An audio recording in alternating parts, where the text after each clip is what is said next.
Hey, Rabanzo here. In this episode, I speak with a truly amazing blues musician and music producer, Kid Andersen. We also talk about his new entries into the online guitar lesson catalogs of TrueFire, some of the latest albums poised to come out of his critically acclaimed Greaseland Studios, the work he's doing on his first album since 2007, record labels he's associated with, and how producing has helped him become a better singer. Let's do it. This is the Unstarving Musicians Podcast. I'm your host, Rabanzo. This podcast features conversations with me and indie music artists. Conversations intended to help other indie musicians be better at marketing, business, the creative process, and all the other things that empower us to do more of what we love. Make music. Kid, a.k.a. Christopher Lund Andersen, is someone I know personally. He is another return visitor to the podcast, featured first back in episode 3 oh so long ago. His forthcoming album will feature wife Lisa Lushner Andersen, but it's really their forthcoming album. Lisa's also been featured on the podcast. I cannot wait to hear that album. So if you've been listening lately, you know that I recently created an Unstarving Musician Patreon page. It's a place for the community and supporters to get a little extra, a little behind the scenes of the podcast, like my icebreaker conversations with guests, the theme tunes behind the podcast, a little extra content, a little extra insight and access to me as a musician, author, and creator, a little extra input into the direction of the podcast, the community, the second edition of the Unstarving Musician's Guide to Getting Paid Gigs, a little extra goodness I've not even dreamt up yet.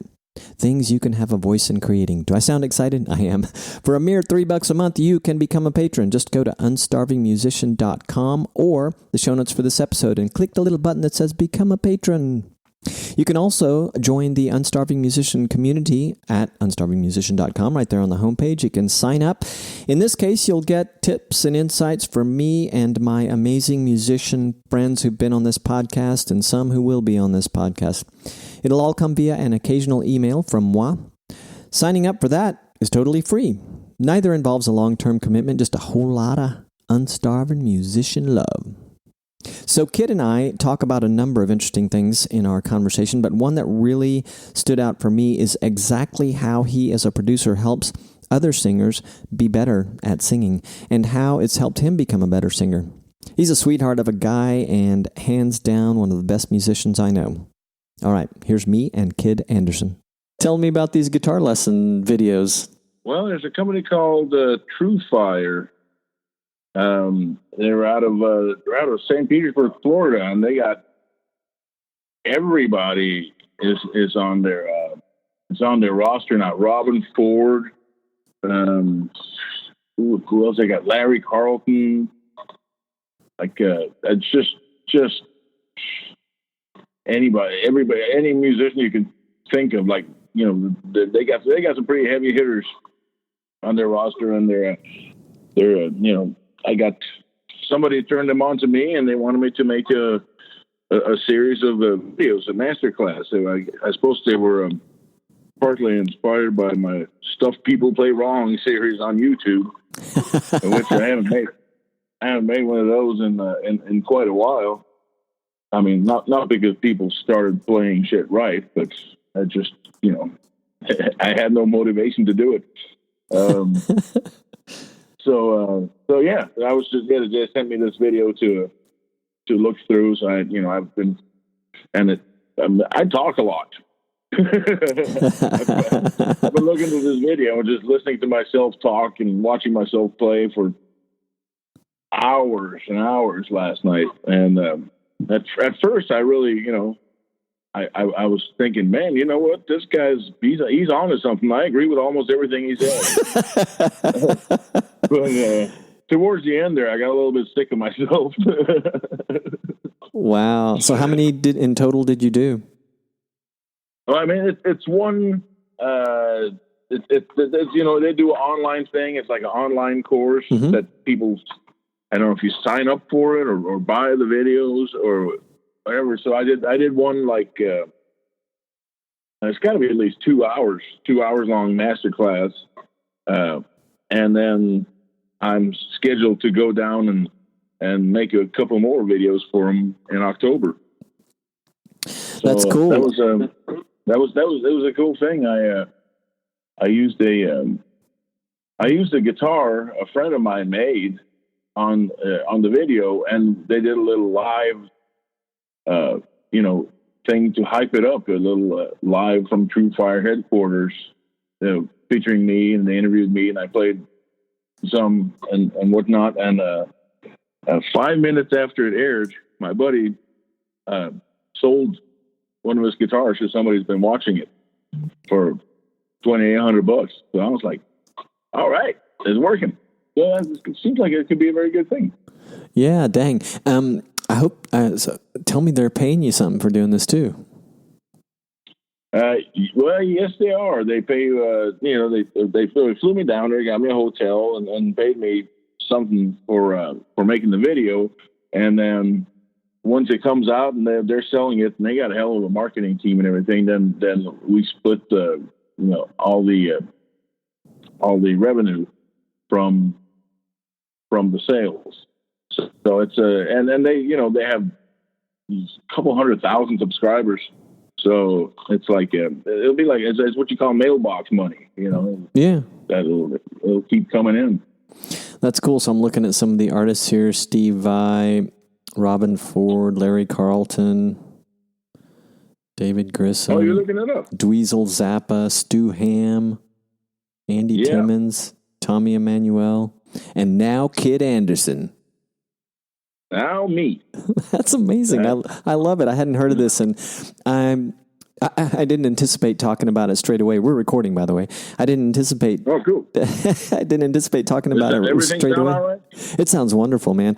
Okay, but I've actually talked a little bit about teaching online for some of my, kind of inspired by some of my friends who haven't done it, and the whole world of teaching's changing a lot.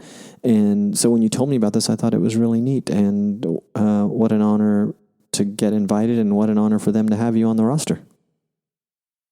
Yeah, I think it was it was mutual. I was I gotta say, when I came there and saw all the people they had, I was like, damn, they but hey, they treated me like I was somebody too, and we really had a good a good time, and it could be it's a good thing for everyone, including the general public, if they want to learn anything about music the way I do it. So yeah, and I have done lessons through a service that was basically one educator, but it was a super online experience, and for drummers, they're and a great community. And but there's this other one called Dromio, which maybe you've heard of, and our mutual friend George Brando's has been, or maybe still is, a subscriber, and that one's a little more like TrueFire, where they have a lot of celebrity guys. I just called you a celebrity, by the way. A lot of celebrity guys doing lessons on there. Kid, hang on just 1 second for me. Hold on. Man, I hate editing on the podcast, so for those who are listening, in case I leave it in here, I had to shut a door to improve my own acoustics in this room. Speaking of acoustics, I remember the first time we spoke, I got to come to Greaseland, and I read in an interview of a perhaps not so big online publication, I'm not sure, looking at the website, I thought, no, but I'm glad I got this. I grabbed this quote from them. It was a publication called Making a Scene, and it said, and I don't remember if we talked about this in our last conversation, but in 2006, you began to record blues and soul in a cramped setting. That would be your home studio.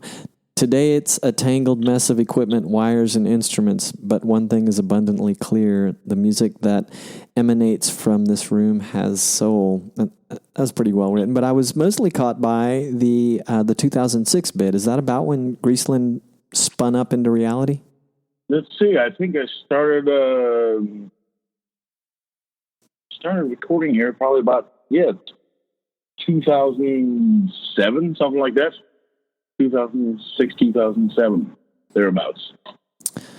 So you've been there a while now, and have garnered a number of awards and a number of great clients. I know you hate editing and stuff, but Could you do that question again? I was totally distracted by something, and I might have answered something completely different. No, you got it. I was really thinking about when Greaseland had started up. I think you answered it, no? Okay. Do you want to reconsider your answer? My peripheral hearing is still working though. Yeah.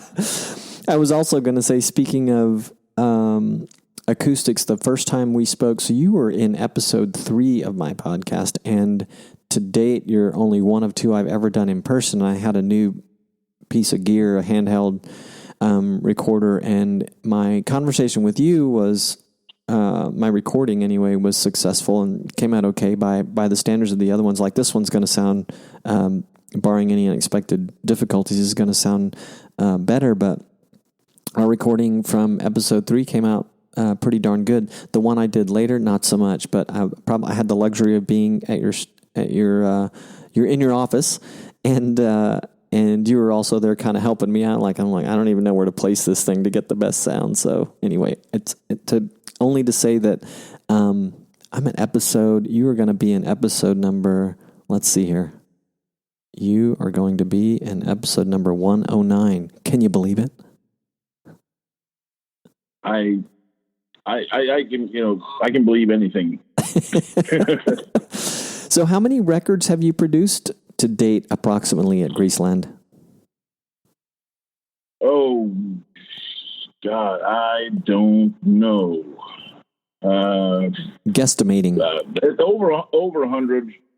I would say between 100 and 200, probably somewhere right in the middle there, I think. I counted them at one point. I did an interview with a magazine, and I actually made a list over all the ones I could remember, and it was over 100.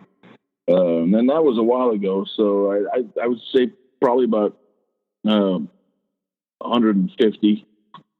I'm betting you're right, because I'm sure you've been busy since last we spoke, and I was reading something today and kind of prepping for our conversation that was done, I think in 2017, and it's at 100. I don't know what time of year that was, maybe later in the year. So I was sitting here guessing as you were trying to remember that. I bet you're at about 150 and approaching 200. Yeah, I'll give it a year or two, and then I'll start counting again. Get that secretariat of yours to get the database together so that you can readily answer. Oh these. Man, I lost my secretary. Man, I got to get a new one. Yeah, right. I had a very good assistant, and he got offered what you call a real job. So what are you working on lately at the studio and personally in your musician world? Well, I just finished, it's just coming out right now, is a new album by Nick Moss and Dennis Grunling, and they've been on Alligator Records. They got a record coming out that I recorded. I just finished a new Rick Estrin and the Nightcats record. That's my main band. That's also going to be on Alligator Records. There's 4 records coming out now or 5 on Little Village Foundation. I did all of those. They range from some of them are actually spoken word and poetry records, and some of it we had some music too, and one is a metal record, or it was rock record with a band called Skip the Needle. It was just 4 women from Oakland, and they're badass. And but what right this second, what I'm and for the past few months, I've been concentrating a lot on me and Lisa are making a record together, and a first official record together on a legitimate label, one called Gulf Coast Records, and they signed us, and they are doing so we're doing a record together. Yeah, the kid and Lisa and the Greaseland family band. Nice. And tell me about that one. How did that come about? Other than the fact that you live together and you do music together and the bedtime jams and working on projects and all that with other artists. Well, what happens is that I get really a lot of my time, almost most of my time goes into working on other people's projects. I mean, I started my own studio with the intent of, being able to make my own music whenever I wanted to. And, I have that luxury. However, I've got so busy in demand doing stuff for other people that it totally took a back seat for the last 10 years. I haven't made a new record of my own original material since like 2007 or something, 2008 maybe. And I think 2007. And so me and Lisa, then I got together with Lisa, and she's quite busy, but we always, we love doing music together. It's just with all the things we got going on, it's hard. It takes effort to move that to the forefront. And what happened is that, and this, it's the best possible way it could happen. Is I was working on a record for Billy Price that also will be coming out. I did a CD with him last year that got nominated for Blues Music Awards, and he did another one, and he signed with this label, Gulf Coast Records, and the head of the label came down here. His name is Guy Hale. He runs the label along with Mike Zito, who's a great artist who I've known for a long time. He's a good friend, great guitar player, singer, songwriter, and these two guys started this label, and once they came down here and checked out, I was working with Billy Price and everything, they were just kind of like, I might have, alluded to, I'd like to, make my own record again someday. And they just jumped all over it. And then, the combination of me and Lisa, that really got them excited. So, we made the deal, and I told them that, I just need to be able to set the time aside, and being on a record label and making a record, with a budget and everything, I can do that now. So it's, this whole next week, that's what we're doing. We're getting Jerry Jamot come and play bass, and we got Derek Martin playing drums, and also Nick Otis, Johnny Otis' son, is playing drums, and different guys from Nightcats, and Jim Pugh from Little Village Foundation, of course, and we're just we're going to work. We're gonna just get together, make some music, write some songs, and see what happens. I have confidence. I have a lot of confidence in it. Lisa's the best singer I've ever heard. And it's it's a great opportunity. It's going to be a great time, unless it's a disaster. I'm really excited for you two. This is really cool. I know it's a little daunting. It's a little little bit scary. I haven't done anything like a record of my own music since. Like I said, 2007, and that's back when I was drinking and doing all kinds of other stuff to give me the confidence and to motivate me. And I'm not doing that now. So it feels very exposed, just to have our songs. We also have songs by other people that we know that we want to do, and also having our own music and just presenting it to the band. It's people I've been friends with for a long time, and played music with, and we already have each other's respect, but it's still daunting and intimidating to come up with your to present your own creations and do it and put it all together and put it out there for everyone. Do you think, given this, the seasoned roster of musicians and friends that you'll have working with you, do you think that you'll have the luxury of them letting you know, hey, I think this could be better, or this is not, whatever you need to, so that you have the confidence. Oh yeah. Oh, I'm not worried about that. You know, these are already, you know, guys that I've worked with on a bunch of different stuff where I've been the producer and you know, I got, you know, the people that are capable of creating the magic. You know, that's you know, it's the thing is to, you know, it's what is new for us, you know, for me, it's just, you know, having it be, it's all our vision, you know.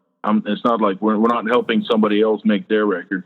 We're making our record, and it's a whole different set of things that could trip your mind out. But you know, I do have, you know, we have the one thing that I absolutely need in order to make a record of my own, and for us to make a record of our own. And then the only thing that can really make me do it, that's historically proven to make me do it, is I have pressure from a record label, and I have you know, a deadline and all that, and those are actually, those are good things, because you know, we're you know, I can be big on procrastinating, and that you know, that having that pressure and having to, you know, answer to somebody and go, okay, we want to hear the music, you know, we paid for it, show us the music. That's I need that, you know, I need that, because that's just, then I lose the luxury of being able to put it off and say, yeah, we'll do it when we, you know, when we have time. So that's, you know, that's a great thing. When are they expecting? When are they expecting? Whatever your demos, or what's the target for getting it done? Oh, I already been telling them I'm going to send them demos for a month now, which I, you know, never have. But next week, right? Next week you're going to record them. Yeah, we're recording them next week. So cool. I was like, yeah, I'll just send you the real recordings. I don't want to send you demos. Is Lisa a little nervous about it too? Yeah, she's been taking it pretty cool, but I know that I know she is, because, you know, we were looking at each other's phones yesterday. Actually, I was, you know, and I come across this whole thing with song ideas and stuff she had, and I go, hey, what's this? This looks really good, and she's like, don't look at it. And that's funny. So for those of you, that's how I feel too about, you know, about writing songs, stuff like that. I'm like, don't look at it. I can't let you see it until it's complete. You know, I know in my head on a lot of them what I want, but you have to, you know, you have to present the music in an unfinished state. You know, at least to the guys you're playing with, and just that in itself is intimidating for me, and as I can tell for her too. So you know, it's really, you know, it's really taking us out of our comfort zone, but it's a good thing. I get that. You know, I get that. For those of you that are listening, Lisa Lushner Andersen, Kid's lovely wife, was featured on this podcast back in episode 33. So you can look for that at unstarvingmusician.com/podcast. And she was also refeatured, clips from that, if you'd like to hear her and a couple of other great artists, in episode 100. It was a best of, in which we featured some clips from her original conversation on here, which was tons of fun. I had so much fun, by the way. You'll have to tell her I had so much fun revisiting the recording that we did. She's got a great laugh, and she ran there was this one point where we were talking about I listened to that. I listened to that whole thing. I loved it. Yeah, we were talking about, I don't know if you remember this, but so I'm re-listening to it the other day, and we were talking about bedtime jams, and when I brought it up to her, she was a little surprised, and she says, and the funny thing is I totally missed it and completely ignored it, but she says, yeah, bedtime jams, that was a real sleeper hit.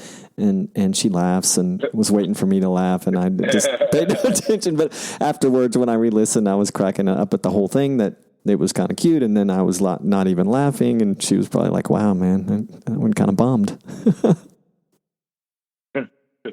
Well, we did another bedtime jams the other day, and they keep coming in every now and then when inspiration strikes. When was the last one? You said the other day. Was that super recent? It was about like 2 weeks ago, maybe. Nice. I might have seen it, but I thought one that was new to me that I saw. For whatever reason, the actual frame was really small. This was on Facebook, so maybe you have another one. Do you know the one I'm talking about? No. I'll have to. No, it's all right. I'll have to check again, see if I can find it. Yeah, there was one. I was like, well, that's odd. I wonder if they did that on purpose. The frame for the video, and maybe it was my browser, but I'll have to check it out again. And for those listening who have no idea what we're talking about, not too many moons ago, Kid and wife Lisa and friends decided to do something called Bedtime Jams, which was a live Facebook Live where they were playing around bedtime in their jammies in the studio, some impromptu jams that appeared to become pretty popular. Not something you've done regularly, but I love it, and I think people should check it out. I guess it has a hashtag. As Lisa told me, I'll have to check out the episode, but I think it's Bedtime Jams with a Z is a hashtag on Facebook, so people are looking for it because it doesn't have its own page. So cool that you did it again. Yeah, we're not very organized. We have ideas and concepts and the ability to entertain. I guess that could be perhaps even marketable. But I think so. But that marketing thing. That's one of those things where I just go, that's not my department. Somebody else can handle that. We just want to kind of fuck around and play music. Right. I get it. Well, they're fun. When we first started speaking, you mentioned Little Village Foundation, and back in our first conversation, and you were really kind to share a CD. Give me I think the first Little Village Foundation production that you did there. Great CD. Were you telling me, or did you allude to the fact, not a fact, but maybe were you trying to tell me that there's been some new things that you've done with it since we spoke last? Have you done some more recordings for the foundation? Yeah. Well, I did mention it earlier. We did 5 CDs. This that are coming out right now, and we're working on a one for a fellow called Mike Duke, who is a prolific songwriter. And this is sort of like he lives up in Rancho Nicasio. Where the heck is that? It's up in Marin County. Okay. There's a club there, and he lives in a cottage behind the club. And this guy, he wrote like 3 songs that Huey Lewis recorded 30-something years ago. Mm-hmm.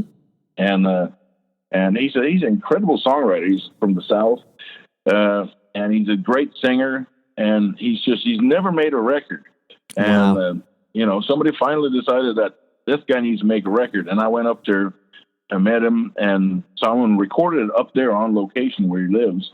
And man, he's incredible. The guy has like so many great songs, and he sings and plays so great. That's something. He was in a band in the 70s called Wet Willie, actually, and he played with Delbert McClinton after that. Wow. And he's a real he's totally a force to be reckoned with. He's just been completely under the radar. I mean, he doesn't even have a cell phone. I asked him, he goes, "Hey man, what's your number?" Because I've thought about maybe cutting some more of his songs with other artists too. And he just goes, just call the store, he says. I guess they have a little general store on the premises there, which he works at, and that's how he earns his keep. I'll be darned. How old is Mike? So we did Mike is, he's the same age as everybody I know, like a baby boomer. So I'd say might be 60s late or so? 60s, early 70s. Wow. So that one's not out yet? He's no. I just came from there, and we're still, working a little bit on that one. And another thing that we did with Little Village, I believe is going to come out on Little Village, is we did an album with Junior Watson, who is my just one of my all-time guitar heroes, idols of all time. I heard him on a record when I was 13 or 14, and he literally changed my life. Wow. I might have been, rich and successful if it wasn't for him. I told him that one time we were on a tour long time ago, and I was like, if it wasn't for you, I'd probably be playing rock. and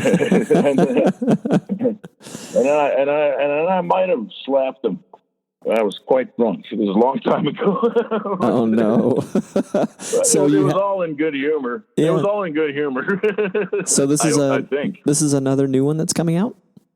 This is another one. He's been recording an album here. He came for about a week, and we recorded a whole new album of his. And actually, Lisa sings on 4 or 5 of the songs. He just completely fell in love with Lisa singing. He was knocked out, and he, initially had like 1 or 2 songs for her to sing, and then he just kept coming up with more songs he wanted her to sing. So it was really cool for me, because this guy is my, he was, literally my idol. If he'd asked me when I was, 14 years old, who would you rather meet? The Dalai Lama, president of the United States, or Junior Watson? It would have been a complete no-brainer. And now he's at my house recording an album. I'm helping him record an album, and my wife's singing on his record. So I was like, man, this is somebody get me a time machine so I can get back and inform my 15-year-old self about this, and maybe I won't be so bummed out. That's so cool. I cannot wait to hear these. Yeah, that's good. That's gonna be a good one. That's coming out on Little Village later, but I think this year. So that's I'm very excited about that. Cool. Yeah, there's a lot of cool stuff that's been going on. Now that I think about it, I usually just think I usually just try and focus on whatever I'm doing that day. The rest of it's in my calendar. It kind of gets that way when you're on the road, or when you do this kind of stuff. It's like, people ask you, hey, where did you play last night? I go, can you start with an easier question? Where are you guys going next? The hotel. That's pretty much how I would just, and I think a lot of musicians just kind of operate that way. That's, when you're on the, when you're on the gig, you're doing that gig, and then you don't think about what you did earlier or what you're doing next. You just do that, and then everything else, that's a problem for later. It's very zen, living in the moment. Kid, we're going to take a quick break, okay? Okay. You are listening to my conversation with Kid Andersen of Greaseland Studios, and this is a clip featuring Kid and wife Lisa Lushner Andersen. Check it out.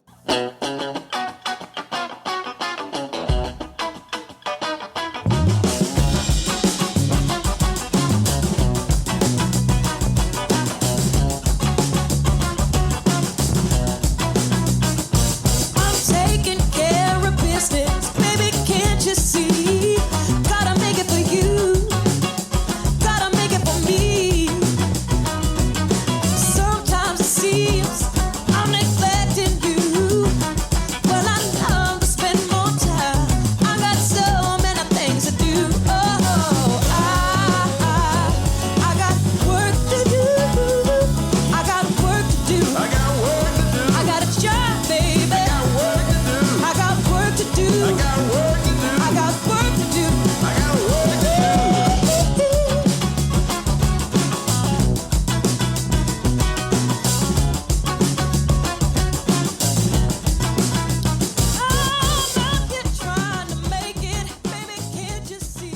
what is the relationship with Alligator Records in your world? Just to fill me in. Alligator Records.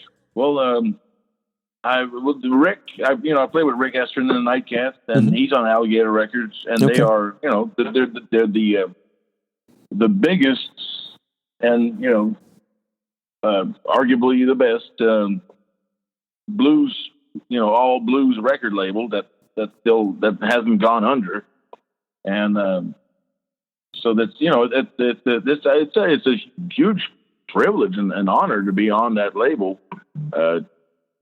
Not just with Rick Estrin and the Nightcats, but I'm also done CDs for them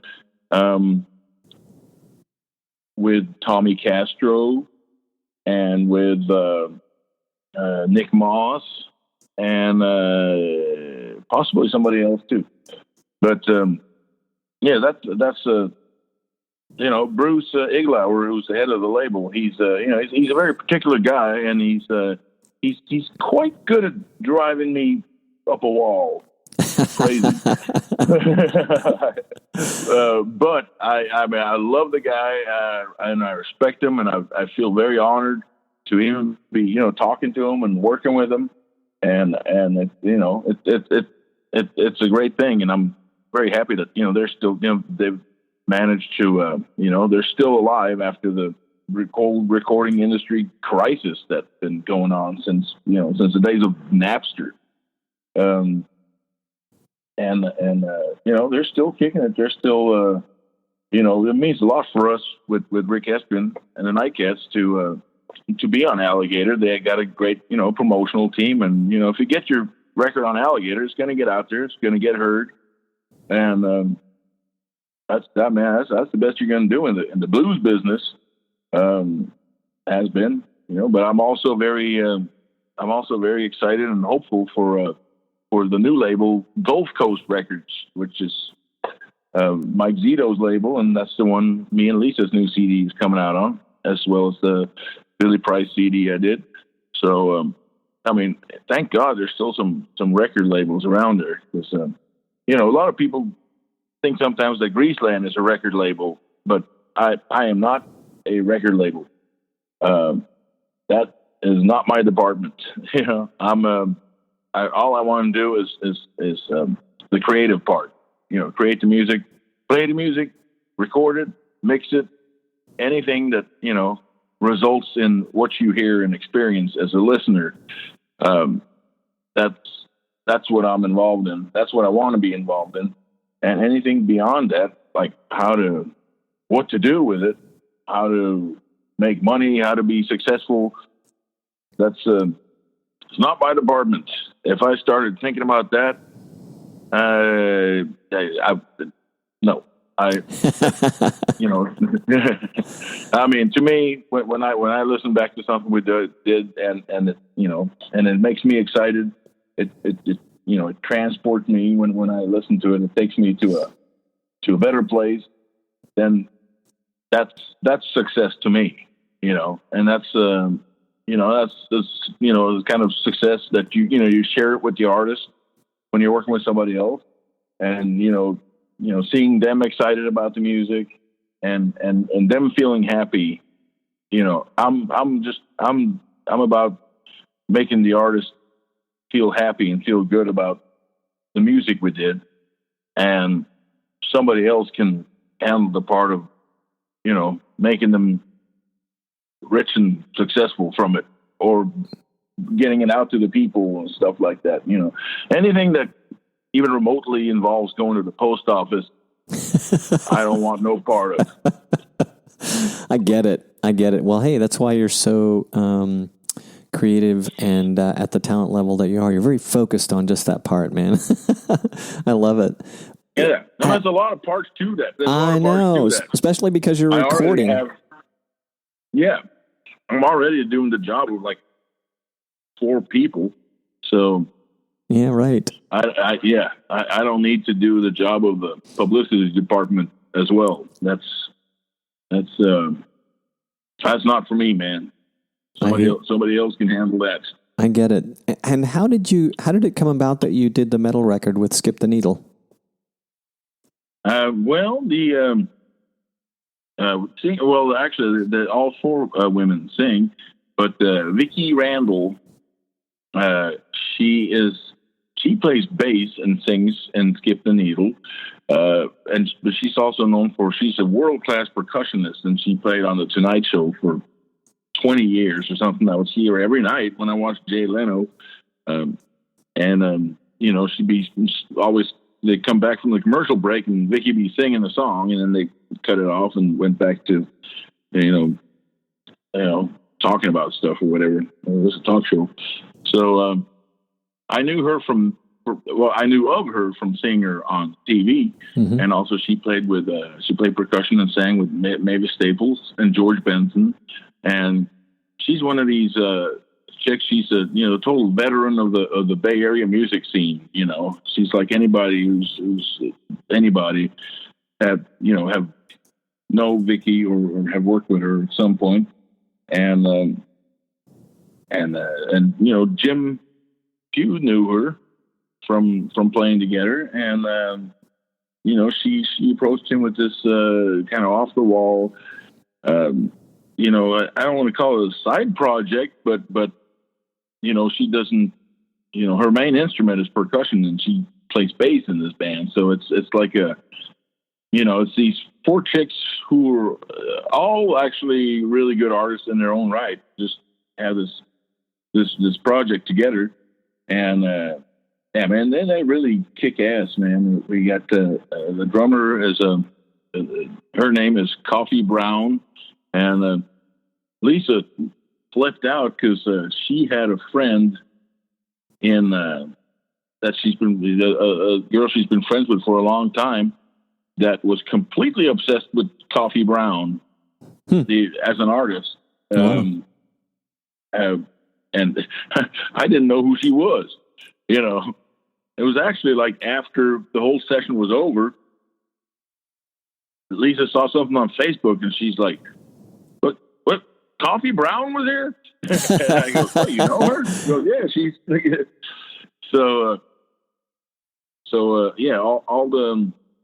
all the women in that band, they have other things going on, and this is, they get together and do this thing. It's all Skip the Needle, and man, there's a hell of a band, man. They got great songs, and they rock hard, man. And they got a big shout out from Bootsy Collins, who really dug the record. So wow, yeah. So the record take that, haters. What's that? I'll take that, haters. Yeah. That is nice. Okay, so that's a finished project. If one wanted to go find it, what's the? It's not out yet. It's coming out like momentarily. I think any day now. Yeah, any day now. Little Village will be releasing the 5 records from that we did early this year. Yeah, probably by the time this airs, it'll be all over the place. Cool. And let's see. So, future me for listeners, we may have already mentioned it, but this episode is going to air on or around the 28th of June, 2019. And so I bet you're right. I bet they'll be able to hear it by then if it's coming out that soon, if not shortly thereafter. Knowing nothing about the project schedule, but from what you just said. Yeah. That's very cool. Glad I asked about that. And so next week, you and Lisa are working on your new record. Yes, sir. Are you actually, where are you at? Have you already written some or all of the songs, or is that what you're going to be working on next week? We have, no, we're recording next week.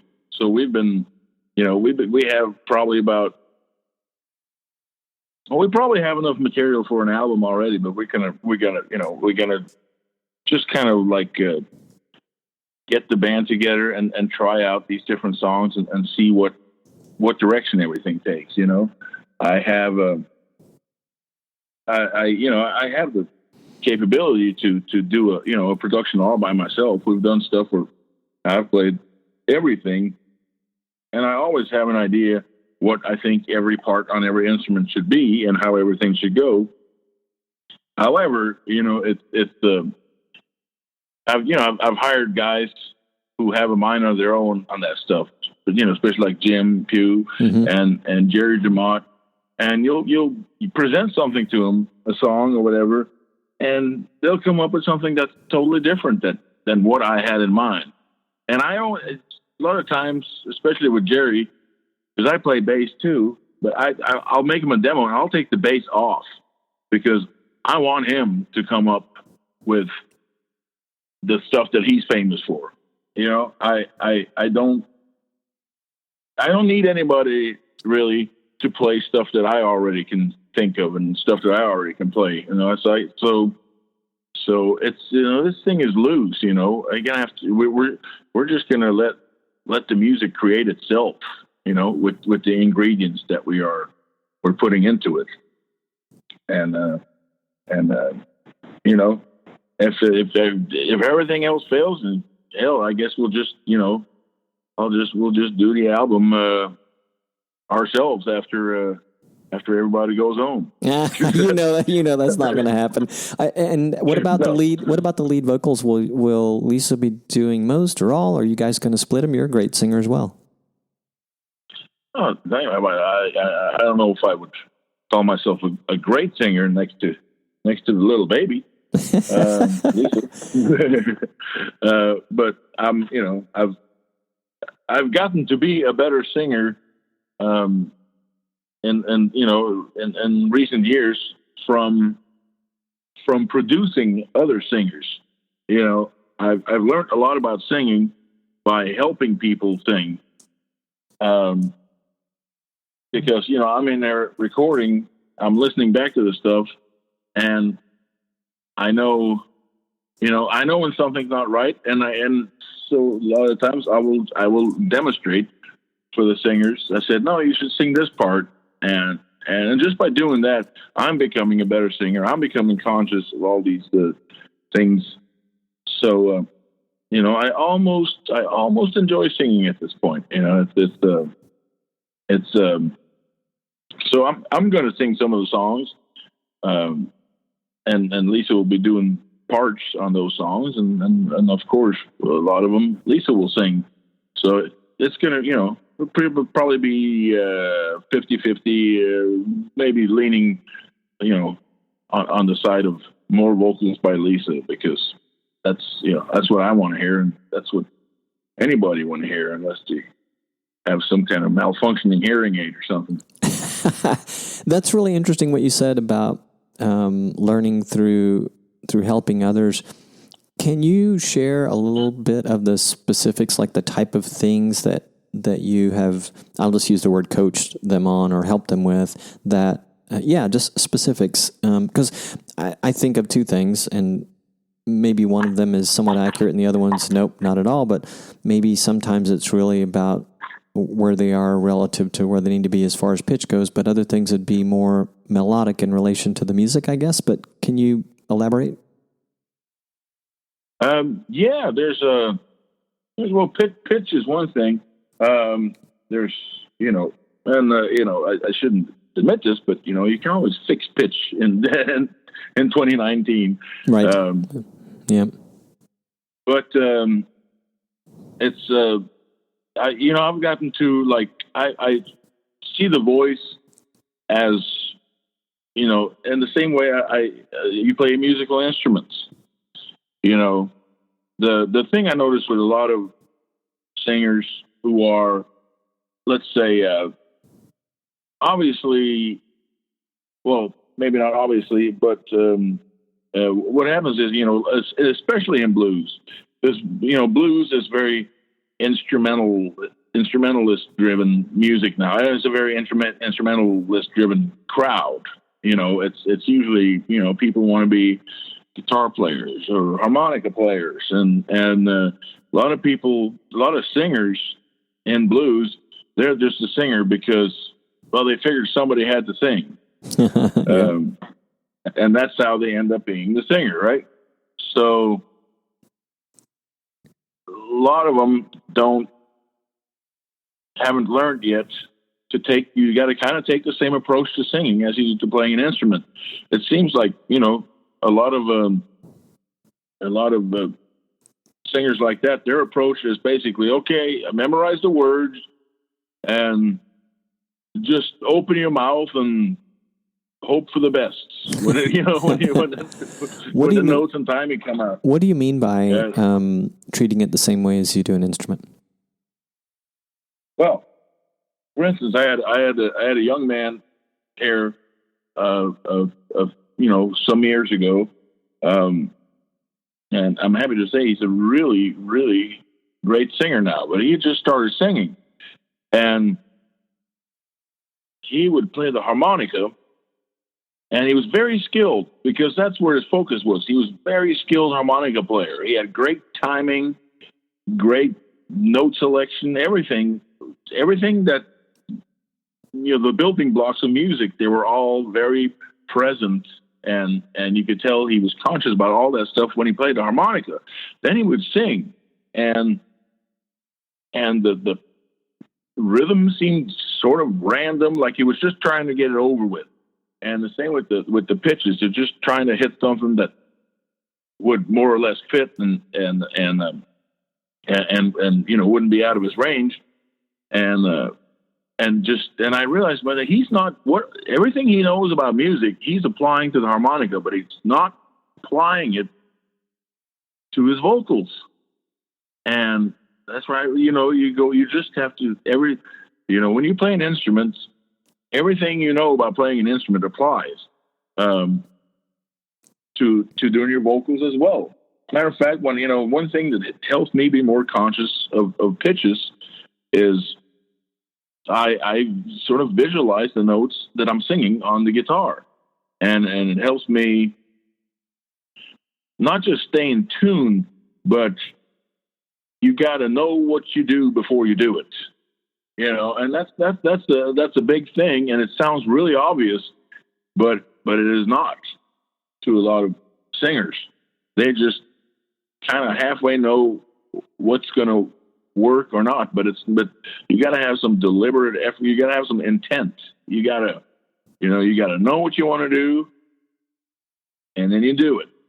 And I don't mean practice. I don't mean map all everything you're going to sing or play. I don't mean map it out in advance and play it and sing it the same way every time. That's not what that means. But you do have to know what you want to do before you do it. But you can decide what to do, a microsecond before you do it. But when it comes out your mouth, you got to know what note you want to sing and how you want to sing it and what the timing is. You have to be confident about these things. And that's, it is not to be glossed over, because that's what separates, what you call, just a serviceable singer from a great singer. And, the really great singers, they do all this, and you can't tell, because they're so good it just sounds totally casual and like they're not thinking about it at all, like there's no effort involved, and they sound like they're talking to you, or they phrase and sound like they're talking to you, but they're doing this great musical stuff, but it sounds just effortless and natural. A good example of that is like Frank Sinatra. I was thinking about him the other day because we had a driver on the road with Rick, and he was complaining that American Idol judges used the word pitchy too much, and he said, "Pitchy? I mean, what's the big deal about being pitchy? I mean, did you ever listen to Frank Sinatra? I mean, he didn't care about pitch." And I go, what? This guy couldn't be more wrong. Frank Sinatra, he sounds casual. He sounds like, he's just, just singing the songs like there's nothing to him. And he's like, waving at family members in the crowd while he's doing it. and it sounds casual, but man, you listen to him, he is precise, and there's not one off note on any of that stuff. It's all just very deliberate. He knows exactly what he wants to do, and he's a musician enough to pull it off. And people, instrumentalists who sing just, need to know that all the same concepts apply to singing. And you can't chicken out and you can't half-ass it. You got to do it for real. And if you're really good, then you can do it like that and just sound like it's totally effortless. So, the way Willie Walker does it, and the way Lisa does it, and and the way Willie Nelson does it. That's another great example. People don't even think of Willie Nelson as like an amazing singer. He sure as hell is. He is so smart, and he sounds so casual, but the way he does, phrases things and the choices he makes, it's brilliant. And it's, it's designed to sound casual. And that's the mark of a truly great singer, when it just, you can't hear how technical they're being. You can't hear all the stuff, and they probably don't even think about it either, but it's there. But you don't notice that it's there, all the intricacies and nuances and effort that goes into singing good. But you got to do it, otherwise you're not going to be great. That's very insightful, and thanks for sharing it. I think you just gave a lesson, a master class in singing, talking about all of this. And I haven't. Well, I just had a Facebook argument about it. That's great. I would love to see that, by the way. That's very cool. Well, Chris, Christopher, we're about out of time. Thank you for coming back on. I waited too long to have you back on here, but I'm really happy that we got to have this conversation. I didn't know I didn't know anybody got to be on more than one, so I'm happy to do it again. I had, what's funny? I had this amazing couple I spoke to today who were several episodes back and super talented. They do folk, and they're in the folk genre. And when we were wrapping up, they had said that mine was the first podcast they'd done a repeat on, and so they were kind of happy about that. But yes, you're allowed to be on 2 and 3 times. I've had Mike Dawson, managing editor at Modern Drummer and quite the musician, on here I think 3 times, and I was going to have him on every 25 episodes, and then I was like, nah, I should probably not do that. Hey man, it's it's the internet. We're not going to run out of space. It's true. It's so true. Where is the best place? Maybe I know it and can say, but where's the best place for people to find out? Speaking of the internet, what you are doing in terms of the project or projects that mean the most to you? Would that by chance be on the Greaseland Studio Facebook page or elsewhere? I tell people, just Google me. You'll find me. Kid Andersen.